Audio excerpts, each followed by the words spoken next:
अस्सलाम वालेकुम and welcome to all of you. आज का टॉपिक हमारा है the purpose and power of love marriage कि लव मैरिज की अहमियत और ताकत क्या है। आज हम लव और मैरिज को अंडरस्टैंड कर ले, इनकी अहमियत और ताकत को अंडरस्टैंड कर ले। ये एक कहावत है कि many people change their life partner as easily as they change their shoes. या बदकिस्मती से हमारे प्राइम टाइम ड्रामों में यही दिखाया जाता है कि एक शौहर बीवी को धोखा देता है या एक बीवी शौहर को धोखा देती है और उसकी वजह से एक गलत कंसेप्ट माइंड सेट बन चुका है। मैरिज और मैरिज एंड मेरी ये बेसिकली ग्रीक वर्ड है और इनका मतलब है फ्यूज टुगेदर। फ्यूज की मानी है जैसे दिस इज कॉल्ड फ्यूज, जैसे दूध और पानी आपस में मिलाए तो फ्यूज हो जाता है और उसको फिर जुदा करना मुश्किल हो जाता है।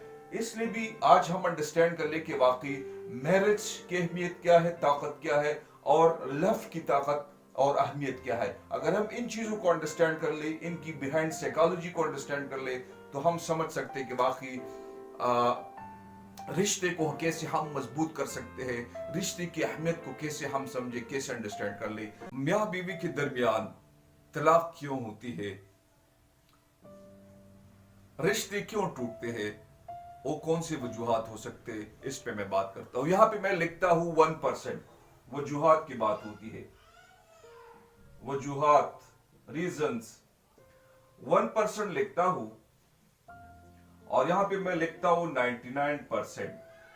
ये 1% रीजन, ये 1% कॉज, इसकी वजह से तलाक हो जाती है। 1% हमारा फिजिकल रिलेशन है, फिजिकल रिलेशन, या मैं लिखता हूं सेक्सुअल रिलेशन, सेक्सुअल रिलेशन या सेक्सुअल नीड्स, हमारे जिनसी ताल्लुकात, हमारे जिनसी जरूरत, और 99% अदर रीजंस। अदर रीजंस क्या हो सकते हैं, अदर रीजंस। नेक्स्ट स्लाइड में मैं आपके साथ शेयर करता हूं कि लव और मैरिज का बुनियाद किन चीजों के ऊपर है।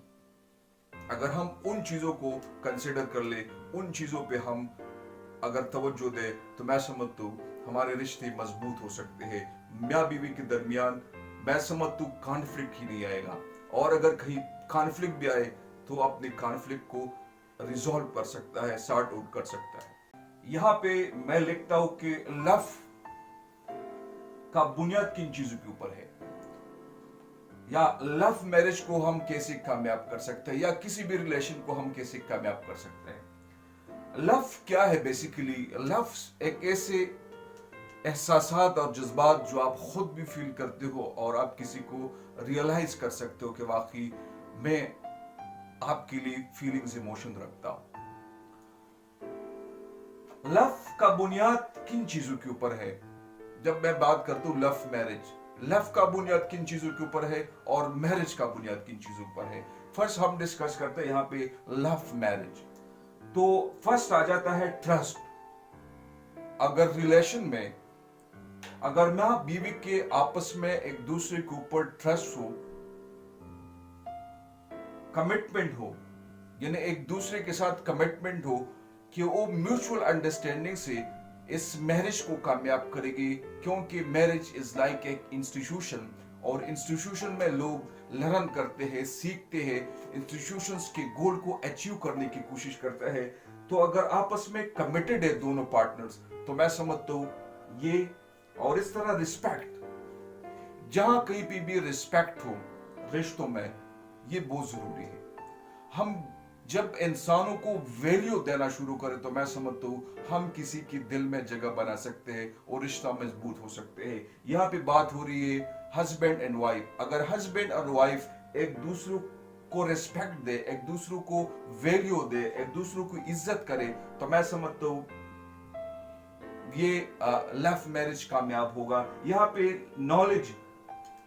नॉलेज भी बहुत जरूरी है कि मियाँ बीवी एक दूसरे की फीलिंग्स इमोशन को अंडरस्टैंड कर ले, एक दूसरे की पर्सनालिटी के स्ट्रेंथ और वीकनेस को अंडरस्टैंड कर ले, और ये कि सिचुएशन के मुताबिक एक दूसरे को कैसे हैंडल कर ले। तो knowledge is the most important thing.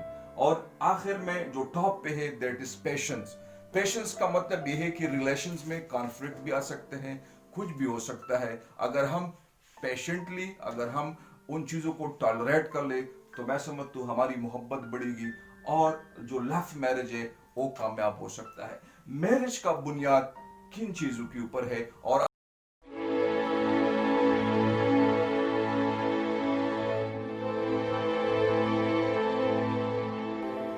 एक American writer, philosopher Dale Carnegie वो कहता है कि आई लाइक स्ट्रॉबेरी, कि मैं स्ट्रॉबेरी को पसंद करता हूँ, लेकिन जब मैं मछली को पकड़ता हूँ तो मछलियाँ क्या पसंद करते हैं?